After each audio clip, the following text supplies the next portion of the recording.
As sociedades muito evoluíram nos últimos 2 séculos. Contudo, algumas perguntas ainda são feitas, porque não encontramos as respostas adequadas. O Espiritismo, como mensagem eterna do mundo espiritual à humanidade, nos auxilia na busca por esclarecimento. Acaba de começar o programa A Vida em Foco e te convidamos a refletir juntos sobre as questões que a vida nos propõe. Fique conosco!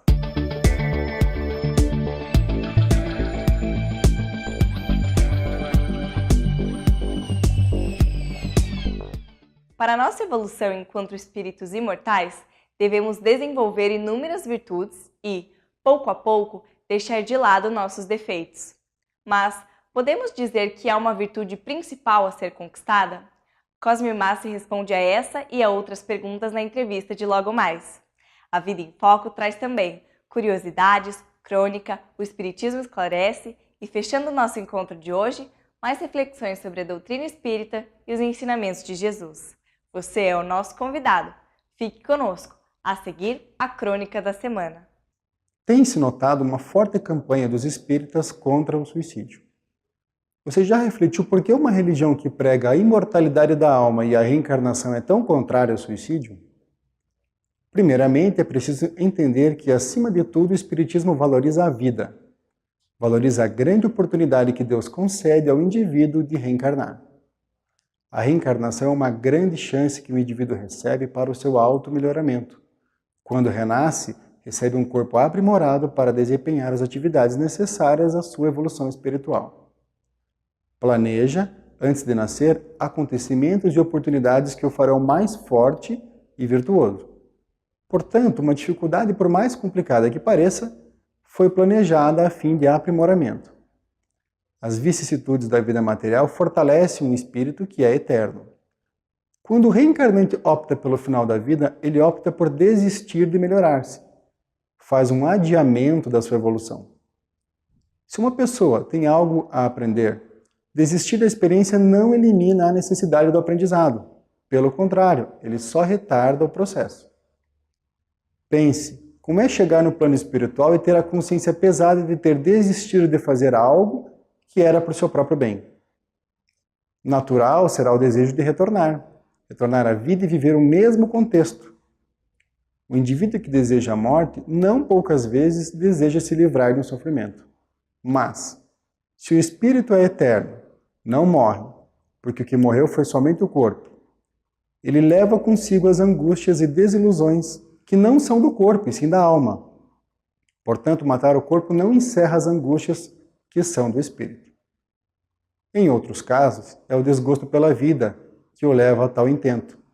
Para isso, o Espiritismo tem uma grande proposta, a proposta do sentido existencial, que está no melhoramento de si e do próximo.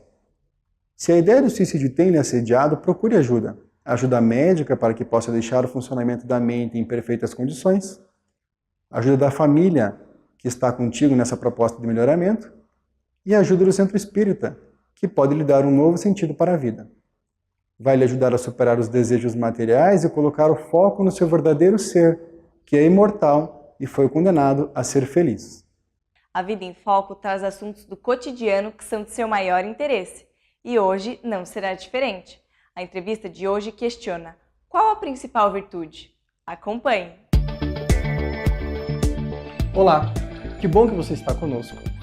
Hoje, em nossa entrevista, recebemos mais uma vez nosso amigo Cosme Massi. Cosme, obrigado por você estar conosco mais uma vez. Eu que agradeço, muito obrigado. O Cosme, ele é um grande estudioso da doutrina espírita, atualmente está à frente de um projeto belíssimo chamado Kardecpedia. Procure kardecpedia.com e você vai encontrar toda a obra de Kardec à disposição. Cosme, o que é a virtude cardeal? Muito importante a sua pergunta, Lúcio, porque quando a gente olha o significado dessa palavra cardeal, ela vem de cardo, que significa o eixo, o suporte, aquilo que sustenta a porta. Então, se você olha uma porta, tem a dobradiça, essa dobradiça é apoiada no eixo. Aquele eixo é o cardo. Então, uma virtude cardeal é uma virtude que sustenta as outras virtudes. Então, toda virtude, por exemplo, se sustenta na virtude da justiça. Então, você não pode ser benevolente sem ser justo, você não pode ter a virtude do perdão sem ser justo. Todas as virtudes se apoiam, por exemplo, na virtude da justiça. Isso aqui significa dizer que a justiça é uma virtude cardeal. E dela, imagino eu, que sigam ou se estendam outras virtudes. Com certeza, que na verdade, quando você olha as virtudes cardeais, essa tradição vem da Grécia Antiga. Os gregos perceberam que as virtudes, elas envolvem muito mais do que sentimento, muito mais apenas do que pensamento, muito mais apenas do que atitude. A gente costuma dizer que a virtude envolve o ser humano de forma completa. Ela tem algo que tem a ver com o seu conhecimento, com o seu pensamento, tem algo que diz respeito ao seu mundo interior de sentimentos e tem algo que diz respeito à ação. Então toda virtude é ação, é pensamento e é emoção. Ela tem que envolver o ser humano de forma completa. Por isso as virtudes cardeais tiveram um papel importante. Por exemplo, além da justiça, você tem também como virtude cardeal a coragem, porque o virtuoso tem que ter essa disposição própria do homem corajoso, esse sentimento de firmeza, de não desistir, de insistir naquilo que ele quer realizar. Então as virtudes vão sendo construídas, todas elas tendo por base as virtudes cardeais. Por exemplo, o indivíduo, para ser virtuoso, tem que saber o que faz. Não é alguém que simplesmente faz, mas sabendo o que faz. Por isso, dentro das virtudes cardeais, nós temos a prudência, que é a virtude que te ensina a saber como agir. Então, toda virtude é prudente, toda virtude é corajosa, toda virtude tem justiça. Aí está a base das virtudes cardeais que vão dar origem a todas as outras virtudes. Eu me preocupo um pouquinho quando nós falamos em coragem e trazendo isso para o nosso mundo atual, né? Em muitos povos, em muitas culturas é bonito ser corajoso. Mas a impressão que eu tenho é que a coragem muitas vezes puxa um pouquinho do orgulho. Não vem às vezes de mão dada? Isso é importante pensar, porque quando a gente usa a palavra coragem, a gente costuma usar a palavra em muitos sentidos diferentes. E nem sempre é o que se chama de virtude da coragem. E Aristóteles já percebeu essa diferença quando ele fala da temeridade. É quando o indivíduo parece demonstrar um excesso de coragem. É aquela pessoa que põe a vida em risco de forma imprudente. Ele faz algo que não deveria fazer pela prudência. Por exemplo, imagina o indivíduo que quer se atirar dentro de um rio para salvar alguém que está morrendo afogado sem que ele saiba nadar, ou sem que ele saiba o que fazer. Se ele não sabe como atender aquela pessoa que está se afogando, se ele não sabe nadar, se atirar no rio para tentar salvar alguém não é uma atitude de coragem, seria uma atitude de temeridade. Então falta a prudência nesse seu comportamento. Por isso a gente não usaria a palavra coragem para dizer que essa pessoa agiu com coragem. A palavra coragem como virtude, embora as pessoas certamente vão dizer que esse indivíduo agiu com coragem ao fazer aquilo. Rigorosamente a gente deveria dizer que ele foi temerário, ele não foi corajoso porque lhe faltou a prudência. Ao adaptar a virtude para o contexto atual, porque eu acho que a doutrina espírita precisa disso, a gente precisa tirar do livro e trazer para a nossa vida como é, afinal, não seria a contextualização do conhecimento é necessária. Jesus fazia isso, né? Se nós trouxéssemos o seguinte pensamento, como fazer com que a virtude, vamos pegar então a coragem, nos dias de hoje, fosse aplicada do raiar do sol até a hora de dormir. Como faríamos isso? A principal coragem hoje que está faltando para todos nós é a coragem de enfrentar-se, de identificar em si mesmo os seus próprios defeitos e enfrentá-los da melhor forma possível.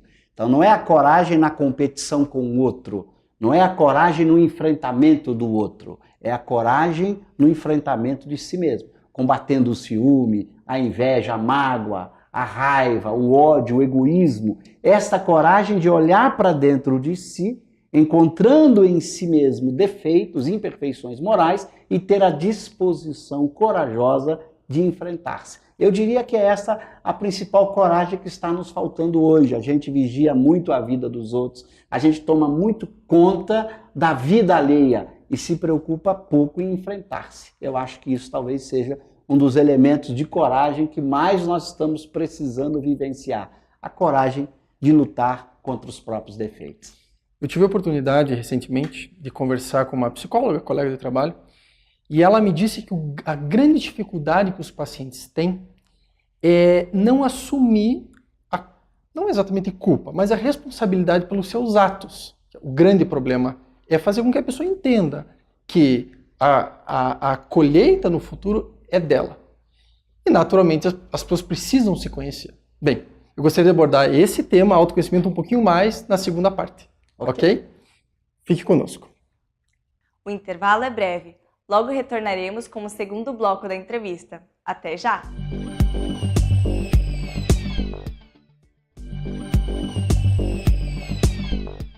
Retornamos com o segundo bloco da entrevista com o tema A Virtude Principal. Acompanhe!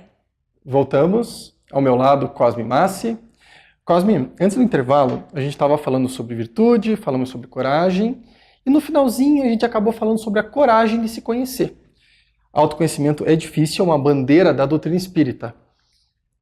Difícil? É possível se autoconhecer? E agora? É verdade. Na verdade, não existe propriamente uma dificuldade. Eu diria que é muito mais uma questão de vontade e de disciplina para fazê-lo.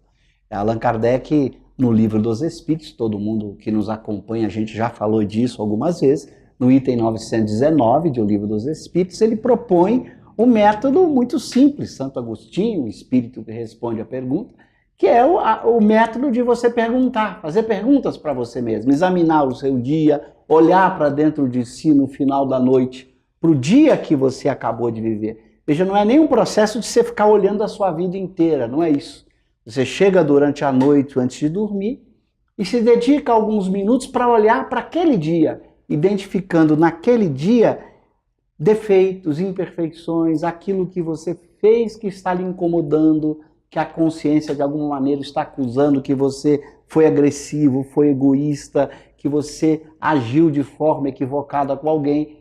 Naquele dia apenas. Você não precisa ficar fazendo um levantamento de sua vida inteira, mas olhar a cada dia alguns elementos daquele dia que você pode trabalhar sem criar nenhuma forma de consciência de culpa, de lamentação, de remorso. Não é esse o objetivo. É identificar a falha daquele dia e procurar não fazê-la de novo no dia seguinte. Quer dizer, é algo muito simples, nada sofisticado e que qualquer pessoa consegue fazer. Olhar e descobrir, hoje eu fui agressivo com a minha esposa. Puxa, não devia.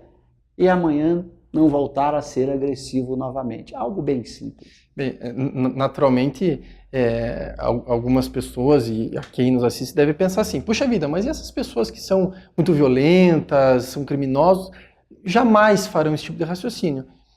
Será que isso é verdade mesmo? Acho que a consciência, aquilo que Deus escreveu na nossa consciência e que está lá guardadinho deve vir à tona, não é possível, né? É verdade, mas lembra sempre, a gente já discutiu algumas vezes, moral é sempre em primeira pessoa.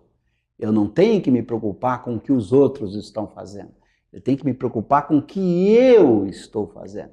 Então, é claro que para algumas pessoas pode ser difícil fazer esse tipo de análise até para identificar o erro. Porque tem gente que nem quer identificar o erro, nem está disposta a fazer isso. Mas essa pessoa, ela responde pela conduta dela perante as leis de Deus. Eu tenho que me preocupar comigo. Então, a pessoa que está nos ouvindo, que está refletindo sobre o autoconhecimento, ela que tem o desejo de ser melhor cada dia, essa pessoa que procure praticar essa técnica. Quer dizer, quem deseja de fato ser melhor cada dia, sabe que não é nada difícil identificar o mal em si e ter a coragem de resolver. Eu peguei o exemplo de você agrediu a sua esposa durante o dia. Quando você está disposto a corrigir durante a noite, quando você reconhece esse erro e no dia seguinte resolve não agredir mais, você pode começar, inclusive, o dia seguinte pedindo desculpa para ela. Reparando, corrigindo aquilo e procurando não fazer de novo. Atitude simples para quem deseja, para quem quer viver cada dia melhor. Aquele que ainda não tem consciência disso é problema dele. Ele responde com sua consciência perante as leis de Deus. Mas lembra, é sempre em primeira pessoa. Eu tenho que me preocupar com o que eu estou fazendo, não com o que as pessoas estão fazendo. Eu sempre... eu sou, além de um admirador seu, um assíduo da Kardecpédia. Se eu quisesse pesquisar esse tema, autoconhecimento, como que eu faria no portal? Vamos aproveitar e dar uma ajuda para quem está em casa. É muito simples, a pessoa pode ir lá onde tem a lupa, logo em cima, na parte superior do site tem lá o lugar de pesquisar, que tem aquela lupa que é tradicional em site, a pessoa pode botar conhecimento de si mesmo, por exemplo. Simples assim. Simples assim. Clicou e vai achar na obra de Kardec onde trata do conhecimento de si mesmo, que era a expressão mais usada à época, falava assim, conhecimento de si mesmo. Embora autoconhecimento você também poderia colocar, mas se não achou a frase autoconhecimento, a expressão, bota conhecimento de si mesmo, que você vai encontrar material para estudar. Eu observei, bem, existe, como estão todas as obras lá, existe a intertextualidade entre elas, né? Em mais de uma obra, inclusive para me preparar para hoje fiz isso, né? Eu observei que tem mais de uma obra e é possível fazer essa pesquisa em mais de uma fonte, correto? Claro. Isso vale para qualquer tema? Exatamente. Qualquer tema você vai estar pesquisando nas 23 obras que Kardec escreveu que estão lá. Uhum. Então, para quem quer estudar o pensamento nas 23 obras de Kardec, ao botar a palavra conhecimento de si mesmo, ele vai remeter a todas as obras de Kardec que trata deste tema. Só Kardec? Só Kardec. Ali a Kardecpédia contém apenas as obras de Kardec. Mas todas elas. E de tal maneira também que uma obra está ligada à outra. Às vezes você acha numa obra o tema, quando você vai lá naquela obra ver o tema, vai remeter para outras obras também, onde o mesmo tema está sendo estudado. Muito obrigado. Bem, mais uma vez agradecemos a sua audiência e desejamos a todos que estudem bastante e procurem o Cosme, então, lá através de tudo que ele nos deixou lá na Kardecpédia. Tudo de bom e até a próxima. Você tem uma dúvida e quer que respondamos? Envie por e-mail no endereço contato@avidaemfoco.com.br a sua pergunta. Acompanhe agora o quadro Espiritismo Esclarece, pois esta poderá ser a resposta que você procura. No Espiritismo Esclarece de hoje, vamos responder a uma pergunta recorrente que recebemos de pessoas que começam a frequentar as casas espíritas. A pergunta é referente ao culto do Evangelho no lar. O que seria? Como se faz?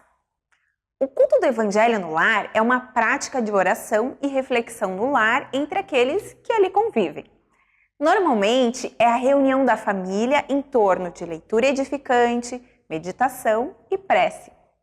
Dentre suas finalidades, podemos listar a de auxiliar na manutenção do equilíbrio psíquico, a proteção doméstica, a confraternização dos participantes e a purificação das energias que circulam no lar.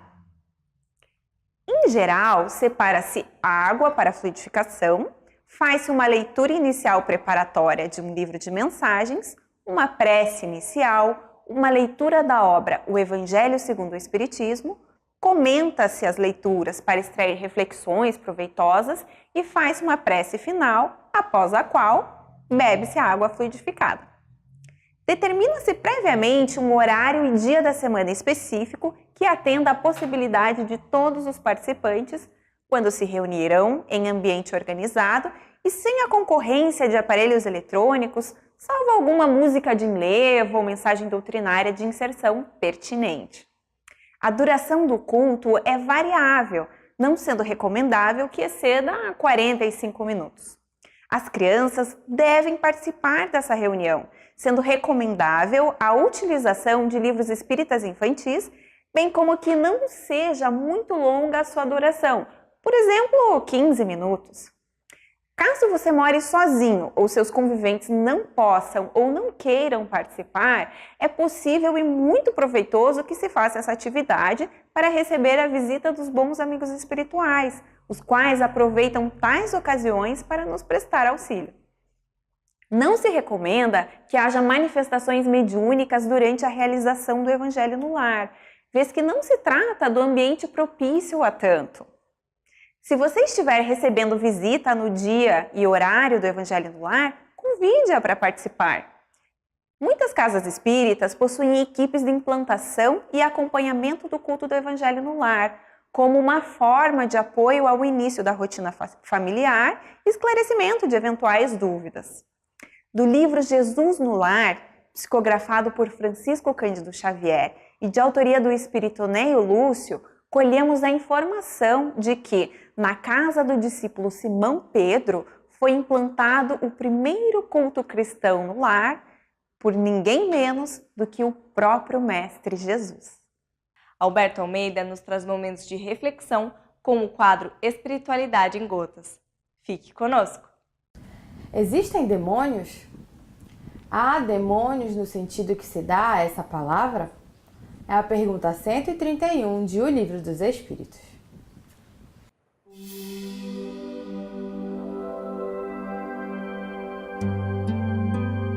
Espiritualidade em gotas. Se houvessem demônios, seriam obras de Deus. E a resposta segue na fala elucidativa dos benfeitores da humanidade. Demônios, como anjos, são duas expressões que na modernidade ganharam tipificação, significado diferenciados. Considerando que outrora, na antiguidade grega, essas duas palavras caracterizavam espírito, inteligência, gênio. Com o tempo, consagrou-se que demônios seriam os espíritos ruins e os anjos seriam os espíritos bons. Na perspectiva da compreensão espírita, no entanto, todos são espíritos em evolução. Não há uma entidade devotada ao mal perenemente, tampouco um Satanás que coordene os demônios, que exista desde todo o tempo como se fosse uma potência disputando com o divino. Isso é uma apreensão pequena da divindade. O Criador, em sendo único, ele rege o universo e a unidade das leis cósmicas ensejam-nos perceber de que repousa numa causa única a formação cósmica. Assim sendo, é impossível conceber um Satanás e demônios consagrados eternamente ao mal, considerando que Deus é soberanamente bom e justo. Não poderia jamais criar um ser que ficasse perenemente consagrado a perseguir as pessoas, a fazer o mal, enfim, está excluso de um movimento evolutivo de embelezamento, de crescimento e de iluminação ao longo do processo evolutivo. Assim sendo, na perspectiva espírita, compreendemos que nós temos dentro de nós mesmos essas duas características. Ora, estamos como demônios, quando estamos encapetados, inclinados ao mal, às vezes perdidos de nós mesmos, e às vezes somos anjos, quando assumimos uma posição de solidariedade, quando alcançamos a estatura do bem, quando conseguimos estabelecer o belo. Essas duas polaridades, enfim, existem dentro de nós mesmos e são circunstâncias de movimento da evolução da alma que são perfeitamente mutáveis, posto que o demônio que há em nós logo será um anjo. É questão de tempo, esforço, dedicação, aplicação, persistência, e essa transformação vai se operando. O demônio de hoje será o anjo de amanhã. O anjo de hoje, o arcanjo, outrora foi um demônio, ou seja, um ser imperfeito, imaturo, que estava consagrado ao mal. E, enfim, a divindade nos criou a todos para participarmos de uma grande orquestração de perfeição, de harmonia cósmicas. Demônios e anjos são simples manifestações da nossa luz e sombra, condenadas todas a um processo de integração com o divino no movimento de aperfeiçoamento contínuo.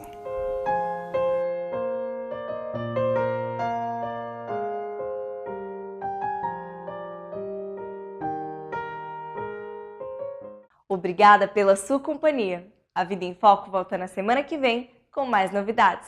Suas sugestões são muito importantes para o programa e você pode enviá-las para o e-mail contato@vidaemfoco.com.br.